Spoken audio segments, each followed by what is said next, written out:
To you. How you doing, Coach? Good. How are you? Whew. Let's get your sunscreen packed.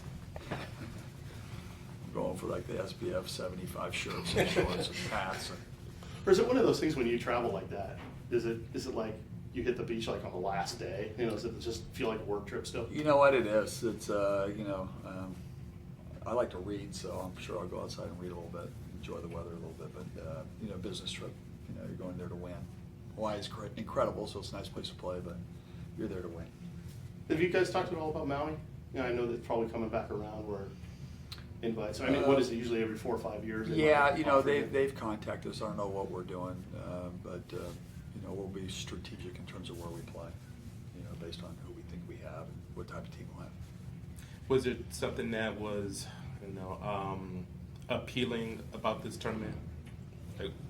Yeah, we felt obviously it's playing in Hawaii over the holidays is always nice. I think a big thing is to have a really competitive field. So to play you get 3 games. It's just not in November, so that was basically the decision. And you could play 3 top quality games in a nice environment. So just felt like it was a great opportunity for us. When you talk strategy in particular teams, obviously you want, I guess, styles and what have you. Were there some teams that are playing this event that you definitely wanted to get matched up with? There wasn't a specific team. We know Boise State's really good. Obviously Houston's been a really good team. The teams early, Ball State's very, very good. A good team. They shoot 3. Georgia Tech, ACC opponent. They've been struggling a little bit this year, but great program. And so you get some high quality competition on the West Coast. I think is probably the most important is that we're staying local on this one. Coach, the other day you talked about the team becoming closer. This is your 3rd big trip of the year coming up. How do these trips help your team bond and become closer as a unit? It's funny. It's time spent together, being around each other, getting to know each other. We didn't have Jaden in Italy, so he wasn't part of that. Quade hadn't played, but these, the trips. Watching the other day, I was watching like Jamal Bay and Jaden McDaniels just mess around with each other. You just start to see, it's trust and all those relationships take time. And, seeing those guys starting to pull pranks on each other and start laughing together. Those are the things when you start seeing teams come together and bond. With the day off, do you do any educational stuff or cultural stuff? I know you like to try to fit things. That's a good question. I thought there might be something with the museum. Oh, the Pearl Harbor Museum, yeah. but I don't know. I have to call. But there's a couple events that we have to go to with all the teams and that the event organizes and stuff like that. I think the first 2 nights. But that's a good question. I do not know that, but I know someone had mentioned it to me that we might be doing that. Have you had a chance yet to get into Ball State or? Today, yesterday was a day off, and obviously the scouting report, everything's done. So just doing a little bit of research and watching. They played last night against Georgia Tech, and a team that really, really shoots the 3. We've seen a few of those. That's kind of like pulling teeth for us, but it's it'd be a great challenge for us. It'd be a good tournament, and that's what you want to play. We got to focus on how are we getting better. The turnovers have been that issue. Defending the 3-point line, we've done better, but there are obviously areas that we need to try to improve. What are the positive aspects of doing a trip like this and going this far away, this close to non-conference or this close to conference? I just think at the end of the day, Alaska close, Toronto far. Close is good. It's in a beautiful place. I mean, it's close in terms of proximity to where we're playing our opponents. For us being on the west, and it's Hawaii, so that's exciting. And to get some vitamin D, I think will be a really good thing. Vitamin D, natural vitamin D. But this close to Pac-12 play, like would you it rather be is, home? But or? still, I think that at the end of the day, the schedule would be, we come home the 26th, and you have 3. You're not practicing till the 28th, 29th, and then you're not playing until that time. So we'll have time to get back, get our legs under, have some really good practices, and then obviously have a couple home games. So, it's I think it's going to work out great for us. Is that there more to lose than to gain when you go into this type of tournament, when you're the top billing, when you're the only ranked team, and when you're expected to win all 3 games? I don't know. I just, you want to play good competition. Tournament settings are great because there's, the kids are loving it. They get to play 3 games in a row rather than, having, like 4 days in between before you're playing another opponent. And we're just trying to get better. And, hopefully we can go down there. We don't look at it like, we're the highest seed or whatnot. You got to look at it and say, how are we going to get better? And that's been our focus all year. It's going to be our focus today, tomorrow. What are we going to do in those next 12 hours every day? How are we going to get better? So hopefully we can go out there and play really well. But for us, it's, we want to be the best team in the country in March. If, we're fortunate, and we want to just keep incrementally getting better defensively, offensively, fundamentally, not turning it over, defending the 3-point line.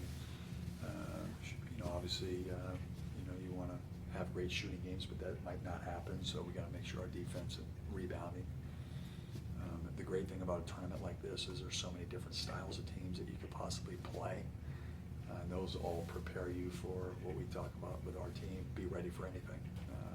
And so that will be the great challenge. Do you think that's why they need this challenge right now? I think so.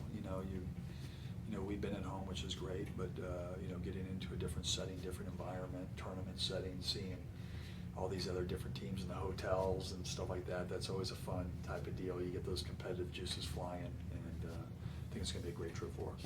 What are the biggest areas of growth you want to see before you guys head into conference games?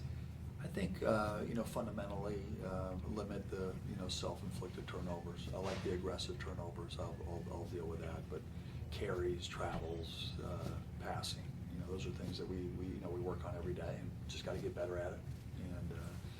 And then, obviously, defensively, we just got to keep growing and getting better. I think we're active in a lot of, positions, and but there's certain guys that just need to keep getting better and more reps at it, and that's what you get when you play in a tournament like this, more games. Coach, most of the season you guys have started in a man-to-man defense and then switched to the zone.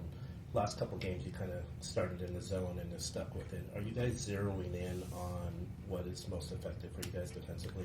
I think every game's going to be different. That's why we do it. What we feel, I think what we've done is it's kind of kept teams off kilter of what they're going to do. You kind of have to prepare for a couple things.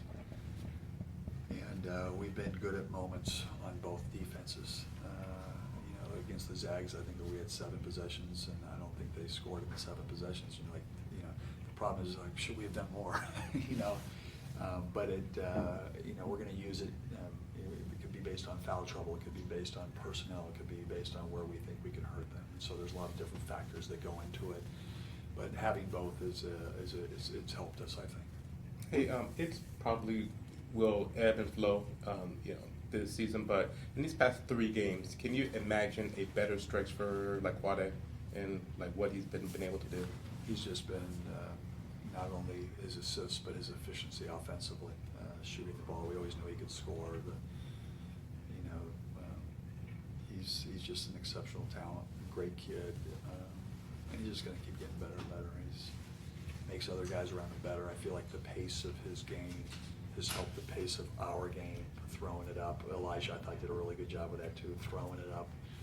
And his ability to score is a difference maker, not only making other guys better, but his ability to score and shoot. Do you think that like his ability, like with the shot selection for him, seems to be kind of where his game is really sort of that like he's taking really good shots, And I think Percy, that's the key, right? We have a lot of guys who can make some shots, and you got to have guys who can make tough shots, because against really good teams, they're going to take you out of what you do, and you're going to be end of a shot clock, and that's where separators become separators. We've got some of those. Now it's working to get a great shot. We've got a lot of really good shooters when they're open. We've got a lot of questionable shooters when it's contested and it's early in the shot clock. And part of the process is getting them to understand that. So seeing Quad A only taking 8 shots and having 20 points, I mean 4 for 5 from the 3 is a great start for the sell for everybody. And, we just got to keep coaching every day. It's never going to be perfect. We strive, we use the word progress, not perfection. You're just constantly trying to progress and get better. And, I don't think we're even close to playing what our potential could be. But we'll work for it every day to try to get to that potential fulfillment. What's going to unlock that potential, do you think? Focusing on the next 12 hours, and how we're going to get better today. Watching film, practicing those things, working on our fundamentals a lot.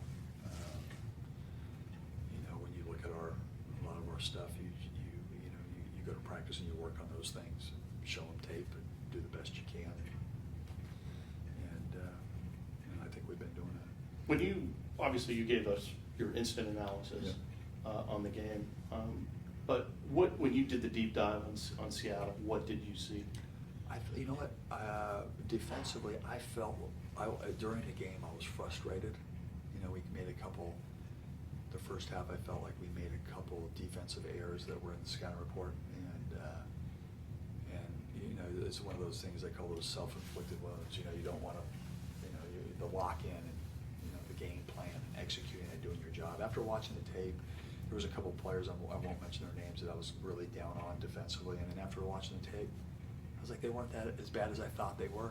I felt like, I think we're in the third in the country in, points returning. People didn't know this, but like Seattle University is like the 5th most experienced team in the country.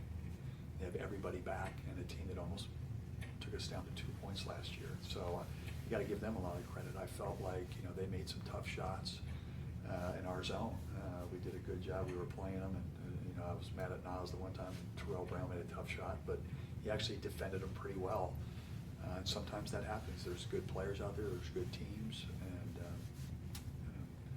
I think the biggest thing I was impressed with our team is just staying poised, staying the course, sticking to the game plan, and executing. And then at some point, you're going to have some separation. And it was a little bit later than we wished. But I was impressed with the way that they just kept going away. They didn't panic. They just kept playing. Is that a part of the game with the younger team they have to experience that a few times to really get it? Experience is so important, and the only way you get it, you can do it in practice. You can, it's like you can try to make it as game-like as possible, but it's never like the game. And the only way you get that is that, and that's why these tournaments are so important. Is we're gonna have there. You don't know who you're gonna play. The only game we know we're gonna play is the first one, and they pose different challenges. There's so many different styles in this. There's 3-point shooting teams. There's incredible defensive teams. There's great offensive rebounding teams, and so that's what you want to be able to do. In our league, you're going to be playing Thursday. Saturday, most of the games, you only have 1 day rest, and this one you're going to have no day rest. You're going to have to be ready to lock in and do that. I think those are type of experiences that help you get that experience, get your mind right, and get you ready for Pac-12 season. Hey, Couple more guys. how surprising is it when teams now, after 10 games now, when they defend Isaiah just with one player, is that more of a surprise? Are you starting to see, and do you sort of tend to light up? Everybody has a different approach to that person. That's a good question, because I've seen, I'd watch NBA games and they'd say, we're going to let him score 50, but we can't let anybody else here. And then you're going to have people saying, I'm not going to let him score any. I'm going to take him away. And then these other guys play. And so I think when you're building a team, our message has always been, obviously, we'd like to go inside and play inside out through him. If someone plays him one-on-one, he has a good opportunity to score. He's been shooting the foul shot exceptionally well. And if they double team him, he's confident enough to make the passes out. And it allows everybody else to do what? Get open shots. And I think that's, I'm not surprised. Some teams, it's interesting. You have to be ready for anything. Some teams will double, some teams will front, some teams will double on the baseline, some teams will double on the catch, sometimes people will double on the dribble. They're always trying to tweak it to kind of keep you off guard. That's what good teams do, and that's what good defensive coaches teams do. So I don't know. It's like one of those things, you just don't know. Yeah. Do you think that like by now that he's seen it all? Like you had mentioned that in high school, he probably saw boxing ones and all of this stuff. Do you think by now that he's kind of seen everything that teams can throw at him? I think so. When we played TCU in the scrimmage, they had one of the best shot blockers, one of the defensive player of the years in the league. They're a big kid. And he posted prodded them in the baseline. The guys were coming running from the baseline. So, you look middle and you're going, and if you don't see this guy's coming, so you're spinning into the guy. Yeah. So I think this whole preseason, the teams that we played really well-coached teams, physical teams. We played small teams that try to play physical. And so I would agree with that he's probably seen every type of defense that he will see, and he's handled it exceptionally well, and especially for a freshman. I was also curious with your decision to redshirt Marcus. These next few games, is there any deliberations and any other guys that are on the fringe? Not really. The kid that I think is,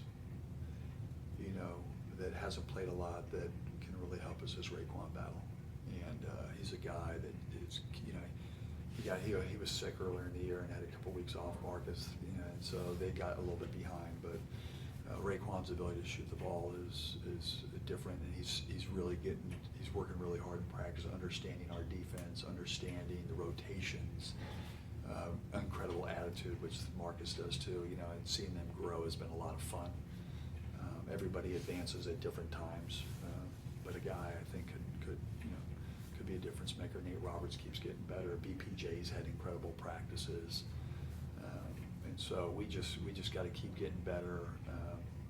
We're going to try to become the best team that we can become. So I wouldn't sit there and say, well, this is the team that you see. This is where we're going. I think we have a lot of different options, but right now this is what we feel is the best for this team. All right. Thank you. Thanks, Coach. Thanks, All Coach. right, guys. Percy, when are you leaving?